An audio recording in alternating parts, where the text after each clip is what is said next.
प्रेम की लगन लगो है उसको, क्या मथुरा क्या काशी रे। गोविंद के गुण गाते फिरते, वृंदावन के वासी रे।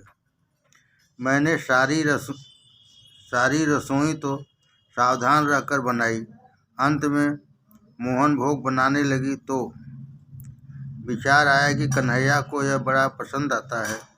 हृदय में कन्हैया को मोहन भोग खिलाने की इच्छा हो आई। मेरा दिल मानो हाथ से जाने लगा।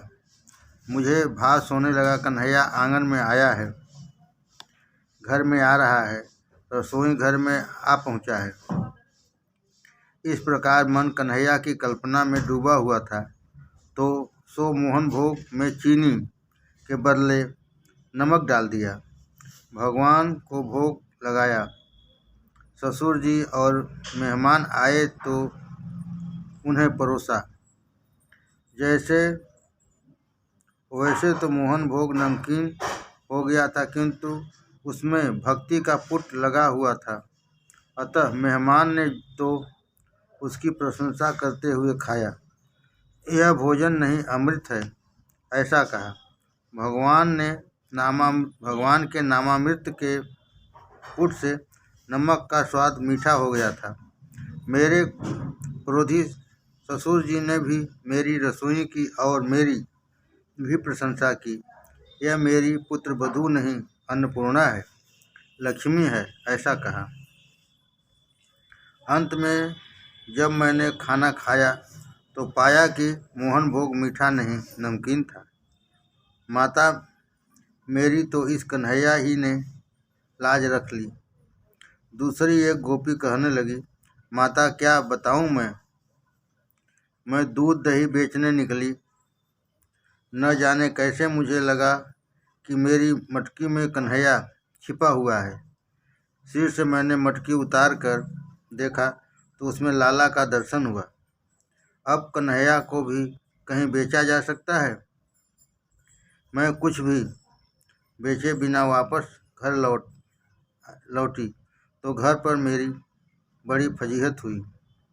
अपनी बुद्ध रूपी मटकी में जो कन्हैया समाया हुआ होगा तो हर कहीं उसके दर्शन होते रहेंगे। गोपियाँ अपनी बुद्धि में मन में ठाकुर जी को विराजमान रखती थी।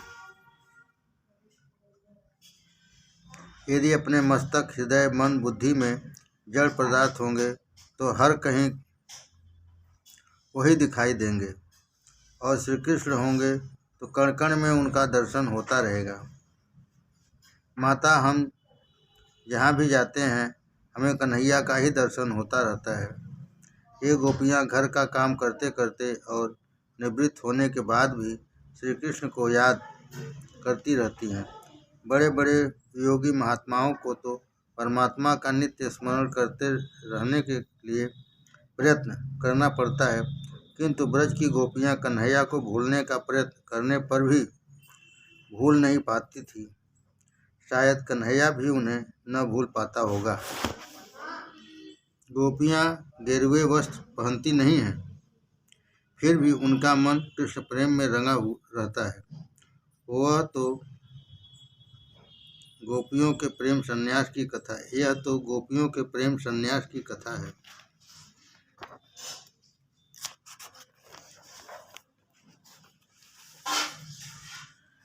यही है गोपियों के मन की तन्मयता और निरोध।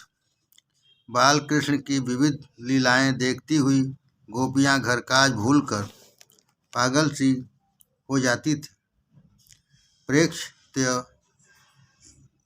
इज्ञत गृहा घर के काम छोड़कर लीलाएं देखती रहती थी। मन सो अस्था कन्हैया की लीलाओं को देखकर उनका मन अस्थिर होकर लीलाओं में ही तन्मय हो जाता था। यह तो गोपियों की तन्मयता है। कृष्ण में ही तन्मयता हो जाने के कारण गोपियाँ संसार व्यवहार के कार्य भली भांति कर नहीं पाती थी। कृष्ण में ही तन्मयता हो जाने के कारण गोपियाँ संसार व्यवहार में कार्य भली भांति नहीं कर पाती थी। कृष्ण प्रेम में सुध बुध खोकर न करने योग्य काम कर बैठती थी। प्रभु के लिए तो ऐसी ही तन्मयता होनी चाहिए। कृष्ण कथा में, कृष्ण लीला में जो व्यक्ति गोपियों की भांति तन्मय हो जाता है वह मुक्त हो जाता है। भागवत मृत्यु के पूर्व मुक्ति देती है। हाँ, तन्मयता गोपी जैसी होनी चाहिए।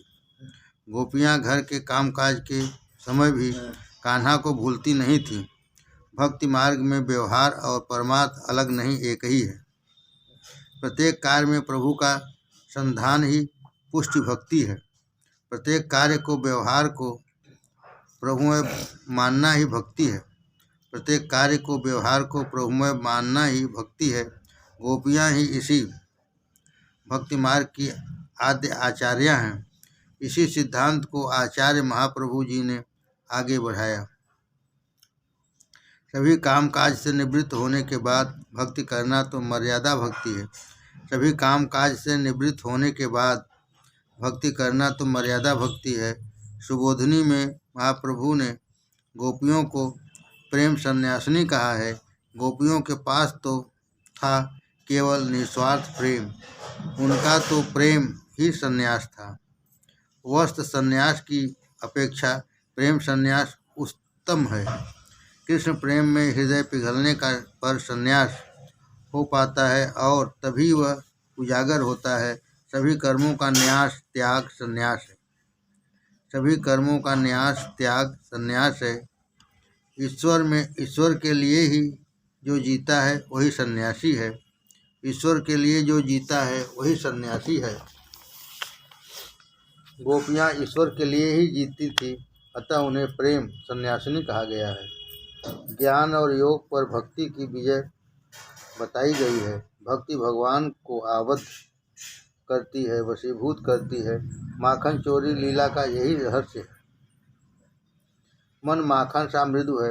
मन की चोरी ही तो माखन चोरी है। कृष्ण औरों के चित्त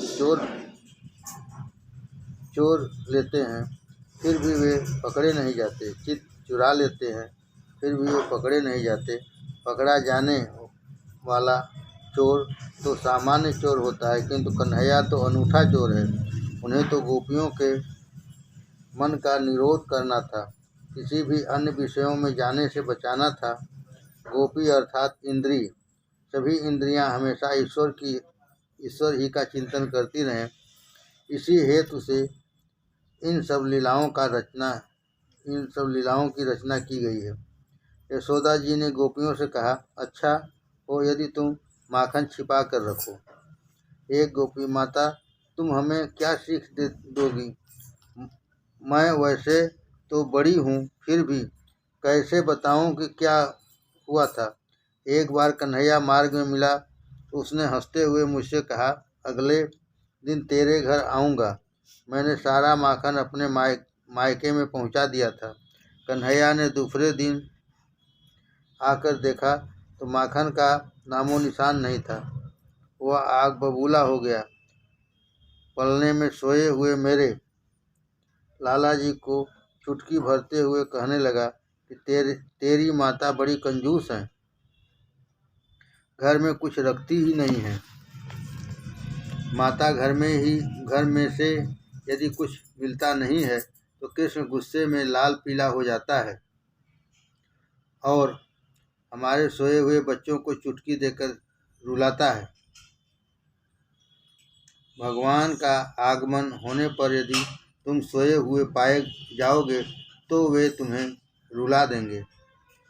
वे तो किसी भी रूप में आ पहुँचते हैं और सत्कार न मिलने पर रुला देते हैं।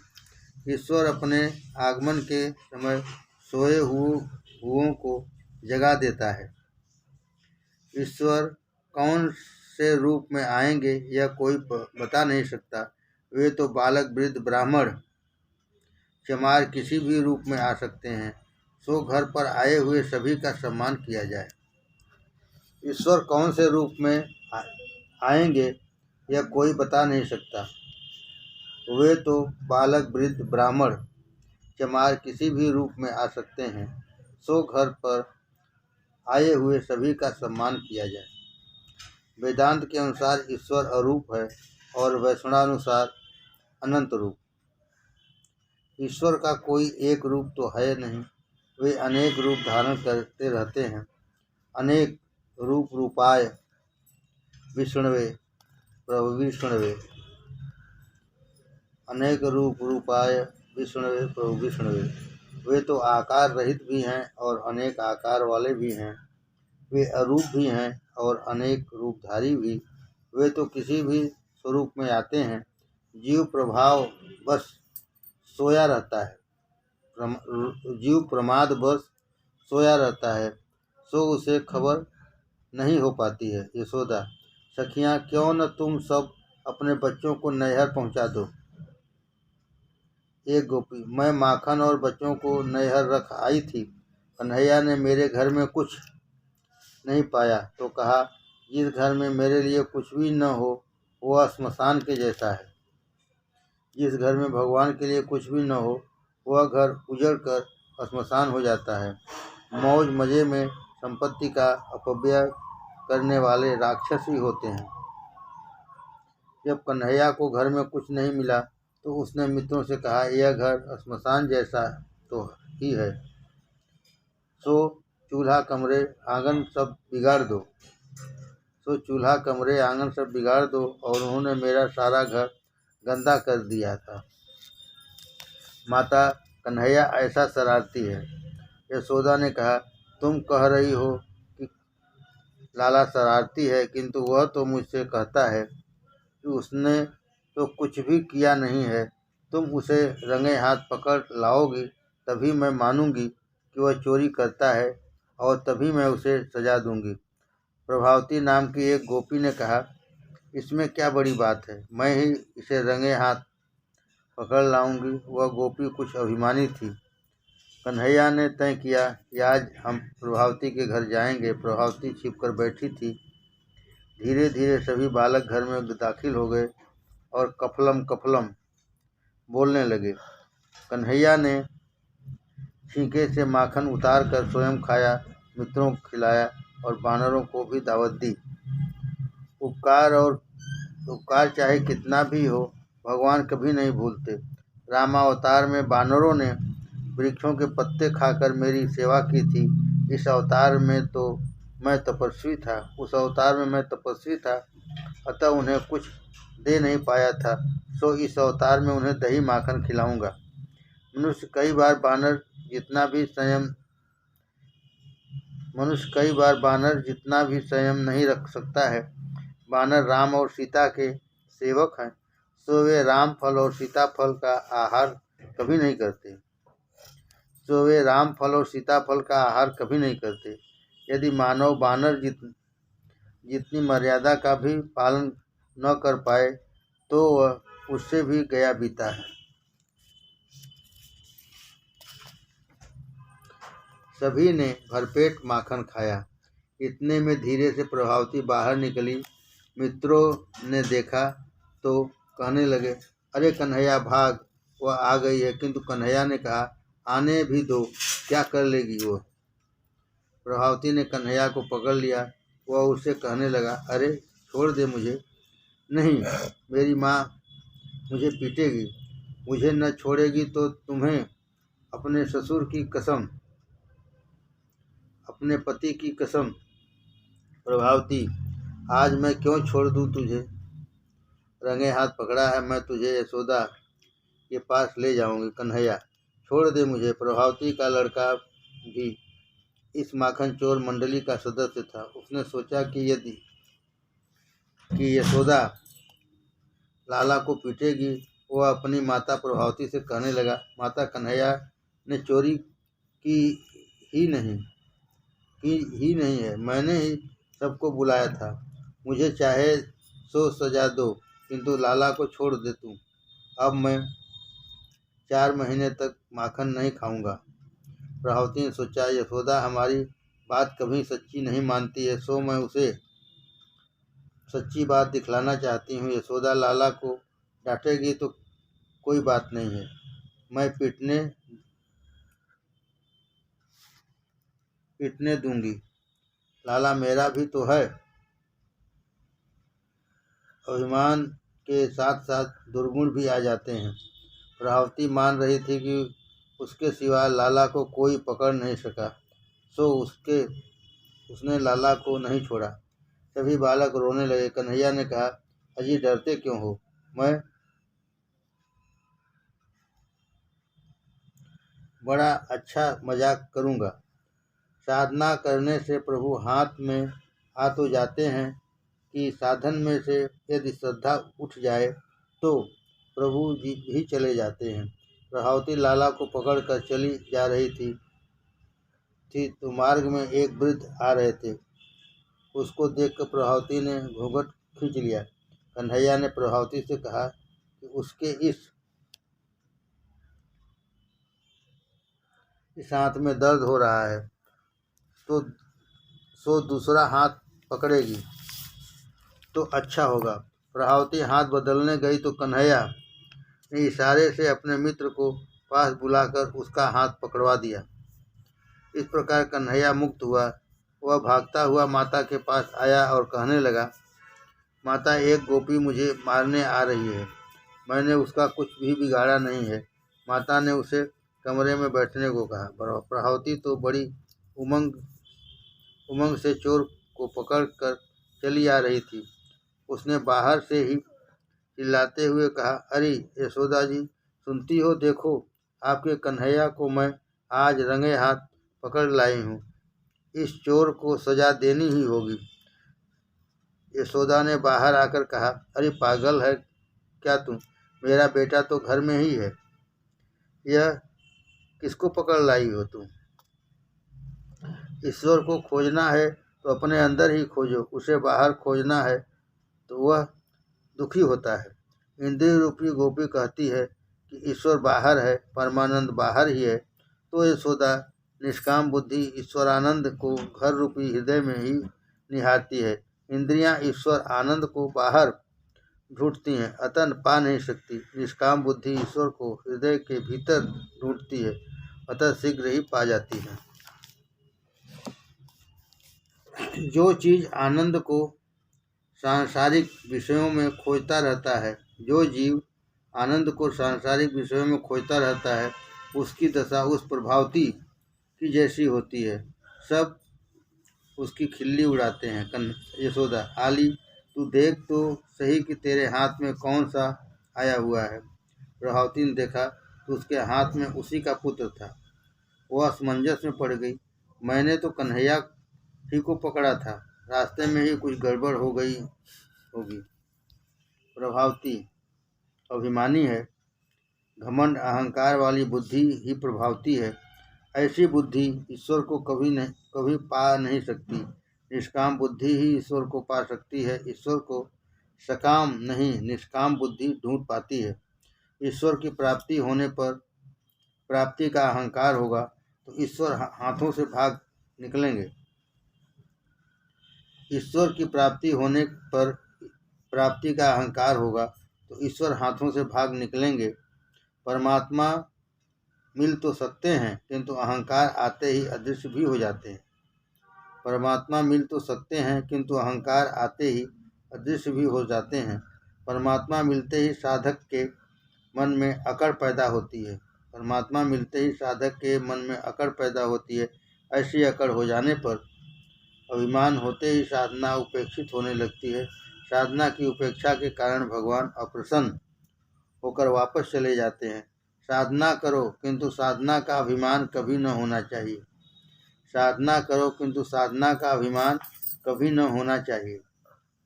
निष्काम बुद्धि में गर्व उत्पन्न होते हैं, भगवान भाग निकलते हैं।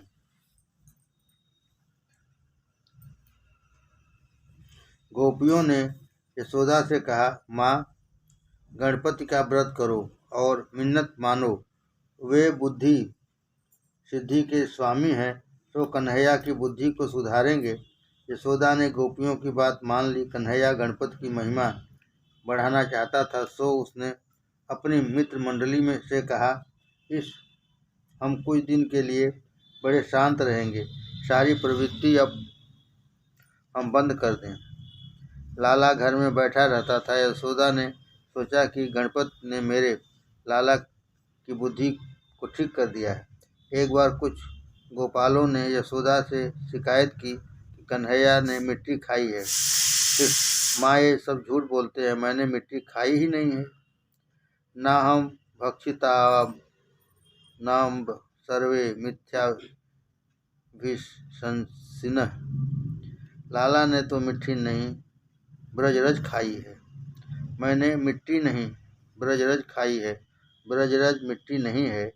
तुलसी जी सामान्य कृति वृक्ष वनस्पति नहीं है। तुलसी जी सामान्य वृक्ष वनस्पति नहीं है। गंगा जी सामान्य नदी नहीं है। ब्रज साधारण मिट्टी नहीं है। श्री वल्लभाचार्य ने कहा, ज्ञान मार्ग के अनुसार कृष्ण कुछ भी नहीं खाते।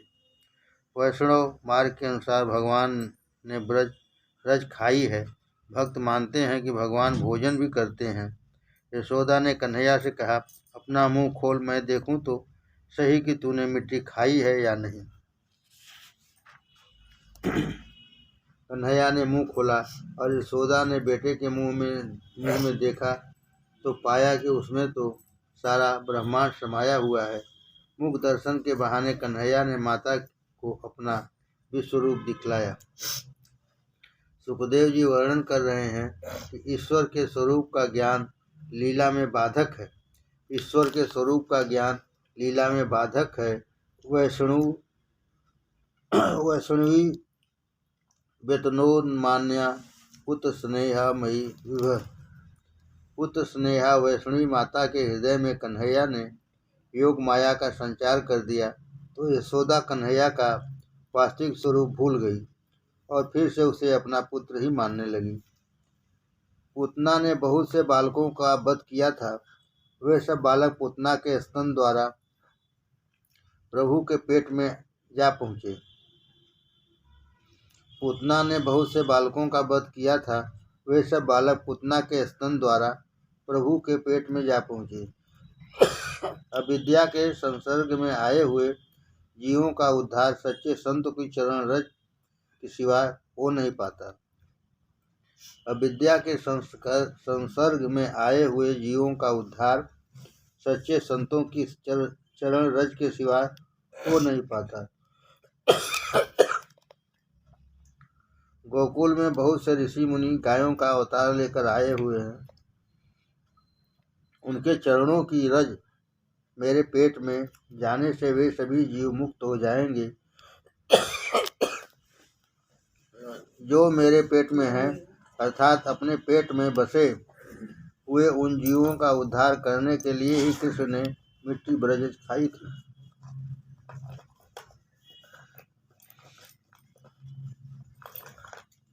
प्रभु के हृदय में रहना अथवा परमात्मा को अपने हृदय में रखना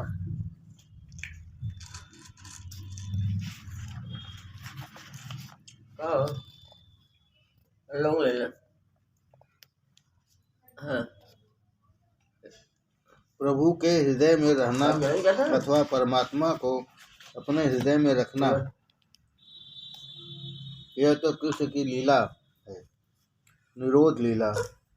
आत्मा वैसे तो निराकार है और स्वतंत्र बंधन मुक्त ही है, किंतु मन के कारण वह आबद्ध हो जाती है। भगवान तो मृत्यु के पूर्व ही मुक्ति देते हैं। प्रभु प्रेम में हृदय का द्रवित होना ही तो मुक्ति है। प्रभु प्रेम में हृदय का द्रवित होना ही तो मुक्ति है। प्रभु प्रेम में संसार को भूलना ही तो मुक्ति है। मन मरा की मुक्ति मिल गई। मन की मृत्यु होने से निरोध होता है और निरोध होने से मुक्ति मिलती है। मृत्यु के बाद ही नहीं, मृत्यु के पूर्व भी मुक्ति मिल सकती है। जो मृत्यु के पहले ही मुक्ति नहीं पा सकता, उसे मृत्यु के बाद मुक्ति मिलना बड़ा कठिन है। शरीर और इंद्रियों की उपस्थिति में जिसे भजनानंद प्राप्त होता है, उसे शरीर त्याग के बाद परमानंद का अनुभव होता है।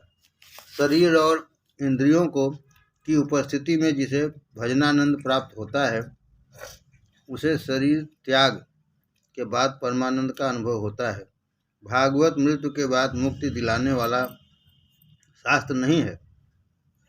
वह तो जीते जी मुक्ति दिलाती है, मृत्यु के बाद मुक्ति मिले या न मिले वह कौन जान पाता है। इसी कारण से तो महात्मा जीवन मुक्ति के गुण गाते हैं। वैसे तो देह और इंद्रियों से संबंध है ही नहीं, सो उनकी उपस्थिति में ही हमें मुक्ति मिलनी चाहिए।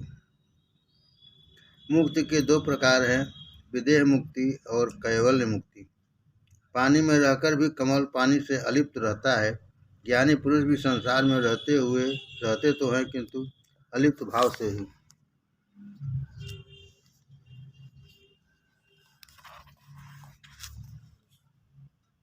जगत देखा न जाए, इस हेतु से ज्ञानी पुरुष आंखें बंद करके बैठे रहते हैं, किंतु जगत ऐसा तो शरारती है कि आंखें बंद कर लेने के बाद भी दिखाई देता है। बाह्य संसार की अपेक्षा आंतरिक संसार अधिक बाधक है। मन में से तो उसे मिटा देने पर ही भक्ति ठीक तरह से की जा सकती है। नौका को रहना तो जल ही में है, किंतु यदि जल नौका पर सवार हो जाए तो नौका डूब जाती है। बाह्य संसार को मन में न आने देने के हेतु ज्ञानी जन बड़े सतर्क रहते हैं। बाह्य संसार को मन में न आने देने के हेतु ज्ञानी जन बड़े सतर्क रहते हैं। वैसे संसार स्वयं तो बाधक नहीं है, किंतु उसका चिंतन, उसकी आसक्ति बड़ी ही बाधक है। संसार तो सुखदाता है, ऐसा कल्पना भी भक्ति मार्ग में बाधा रूप है। संसार तो सुखदाता है, ऐसी कल्पना भी भक्ति मार्ग में बाधा रूप है। ज्ञानी पुरुष शरीर को एक आवश्यकता के रूप में स्वीकार करते हैं, किंतु वे यह भी स्पष्टतः जानते हैं कि सांसारिक सुख भ्रामक है, वह केवल आभासी सुख है। दृश्य पदार्थ में से हटकर दृष्टा में जब दृष्टि स्थिर होती है तभी आनंद मिलता है। दृश्य दुख रूप ही है, दृश्य के दृष्टा को साक्षी कहते हैं। दृश्य दुख रूप है, दृष्टा मात्र आनंद रूप ही है। दृष्टि को दृश्य में से हटाकर दृष्टा में स्थिर करोगे तो आनंद मिलेगा। जगत में रहना है तो विषय भी रहेंगे ही। शरीर, धन और जगत से भागा तो जा नहीं सकता, किंतु आसक्ति छोड़नी है। अज्ञानी जीव जगत को भोग दृष्टि से और ज्ञानी भगवत दृष्टि से देखता है। माया का अर्थ है लौकिक नाम रूप में आसक्ति। माया का अर्थ है लौकिक नाम रूप में आसक्ति। भक्ति का अर्थ है अलौकिक नाम रूप में आसक्ति। माया का अर्थ है लौकिक नाम रूप में आसक्ति, भक्ति का अर्थ है अलौकिक नाम रूप में आसक्ति।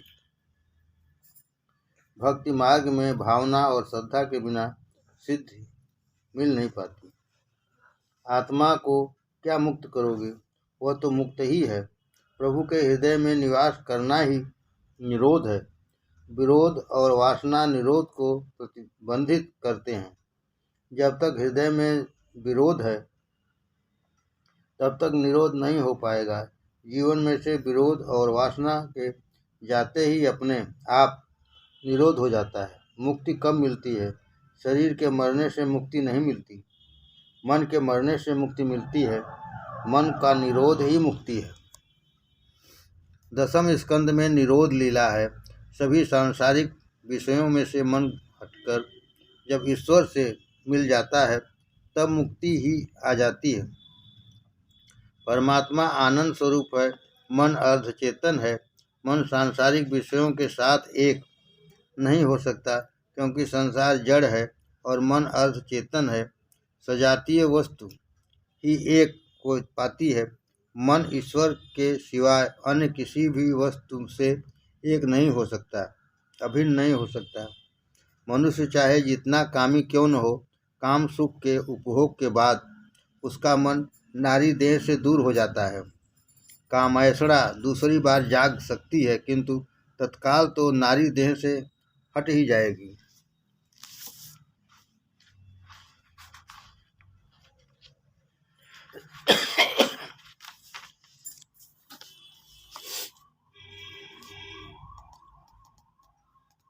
जब वह उदासीनता अब यह उदासीनता यदि हमेशा के लिए मन में जम जाए तो बेड़ा पार है।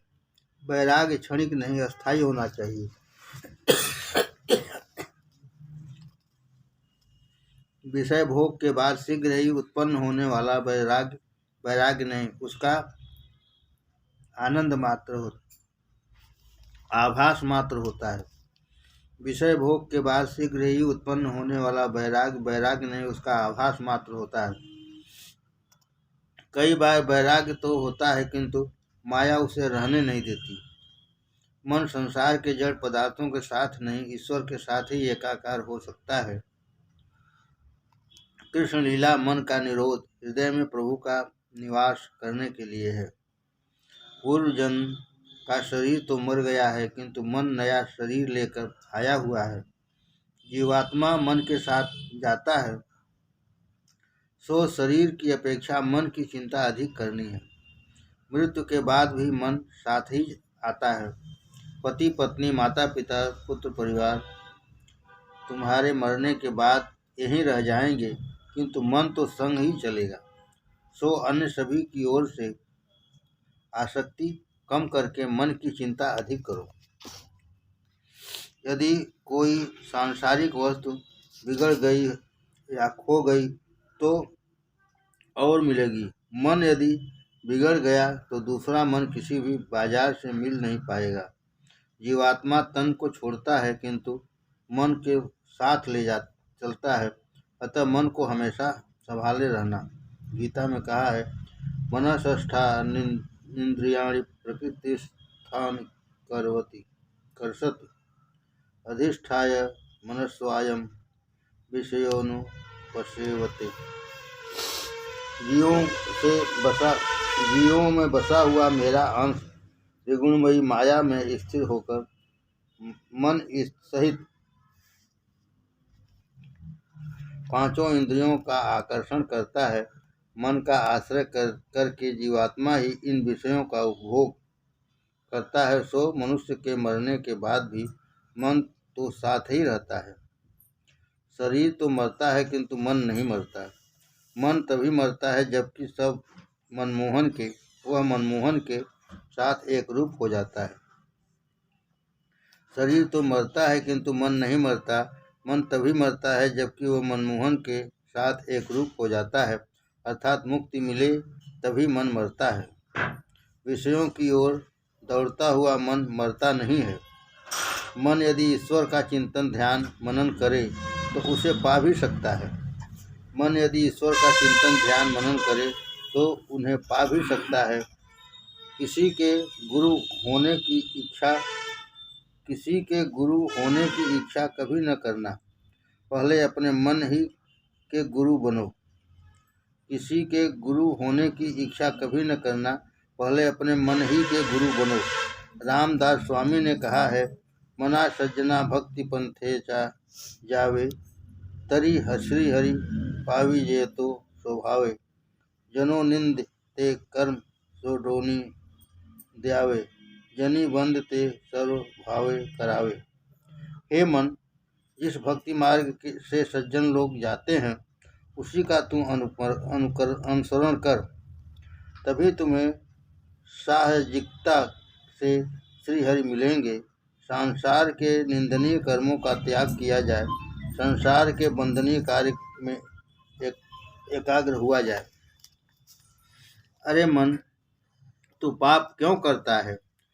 तू सज्जन होते हुए भी दुर्जन सा काम क्यों करता है? यदि कोई बताए कि इस लड्डू में जहर है तो उसे तुम खाओगे क्या? तो इसी तरह मन को भी समझाओ कि ये सारे विषय विषैले हैं, उसका कभी उपभोग न करना। संसार के विषयों को हमेशा शंकाशील दृष्टि से देखो। स्वामी शंकराचार्य ने कहा है, भव सुखे दोषान संगीयताम। गुरु बनने की अपेक्षा किसी का शिष्य होना बड़ा अच्छा है। गुरु बनने की अपेक्षा किसी का शिष्य होना बड़ा अच्छा है। यदि तुम किसी व्यक्ति के गुरु हो और वह शिष्य कुछ पाप करे तो उसके लिए तुम ही जिम्मेदार माने जाओगे। गुरु बनने की अपेक्षा किसी का शिष्य होना बड़ा अच्छा है। यदि तुम किसी व्यक्ति के गुरु हो और वह शिष्य कुछ पाप करे तो उसके लिए तुम ही जिम्मेदार माने जाओगे। आत्मा मन का गुरु है, स्वामी है, मुक्त है। मुक्ति मन को मिलती है। आत्मा तो मुक्त है, स्वतंत्र है। निद्रा और समाधि में अंतर है, फिर भी बहुत कुछ साम्य भी है। समाधि में मन सभी विषयों से निवृत्त हो जाता है और चित्त वृत्ति का निरोध हो जाता है। निद्रा में भी मन संसार को भूल जाता है। संसार भूलने पर भी निद्रा आती है। नींद के समय भी मन संसार के विषयों से परे हो जाता है, किंतु निद्रा अवस्था में मन पूर्णतः निर्विषय नहीं हो पाता। निद्रा का सुख तामसी है। इसमें अहम भाव शेष रह जाता है। अहम भाव का लय नहीं हो पाता है। समाधि की अवस्था में मन पूर्णतः निर्विषय हो जाता है। अहम भाव भी लुप्त हो जाता है। श्रीमद् शंकराचार्य शिव मानस पूजा स्तोत्र में कहते हैं, आत्मा त्वं गिरिजामति सचरा प्राणा शरीरम गृहम। पूजा से विषयोपभोग रचना निद्रा समाधि स्थित संचार पदयो प्रदक्षि विधि स्तोत्राणि स्वर्गा गिरो। यद्यत् कर्म करोमि तदखिलं शंभो तत्त्वारधनम। हे शंभु, तुम मेरी आत्मा हो, बुद्धि पार्वती है, प्राण आपके गण हैं, शरीर आपका मंदिर है, सभी विषय भोगों की रचना आपकी पूजा है। निद्रा समाधि है, मेरा हलन चलन आपकी परिक्रमा है, मेरे सभी शब्द आपके स्तोत्र हैं। इस भांति मेरी सभी क्रियाएं आपकी आराधना रूप बने। योगी जन आत्मस्वरूप में मन का लय करते हैं। मन को यदि कोई विषय नहीं दोगे तो वह आत्मस्वरूप में जा मिलेगा और वैसा लय ही मुक्ति है। मन को यदि कोई विषय नहीं दोगे तो वह आत्मस्वरूप में जा मिलेगा और वैसा लय ही मुक्ति है। विषयों के चिंतन से मन जीता है और उनके त्याग से वह मर जाता है। सांसारिक विषयों में से हट जाने पर मन शांत हो जाता है। दिए में जब तेल बाती नहीं रहता तब वह बुझ जाता है। इसी प्रकार मन में से सांसारिक विषयों का निष्कासन होने पर वह शांत हो जाता है। मन को हमेशा किसी आधार की आवश्यकता रहती है, सो उसे प्रतिकूल विषयों से अलग करके अनुकूल विषयों की ओर मोड़ देना चाहिए। निद्रा के समय भी समाधि सा ही आनंद मिलता है, किंतु वह आनंद तामस है। निद्रा में सब कुछ मिट जाता है, किंतु अहंकार बना रहता है, जबकि समाधि की अवस्था में नाम रूप और अहम भाव निशेष हो जाते हैं।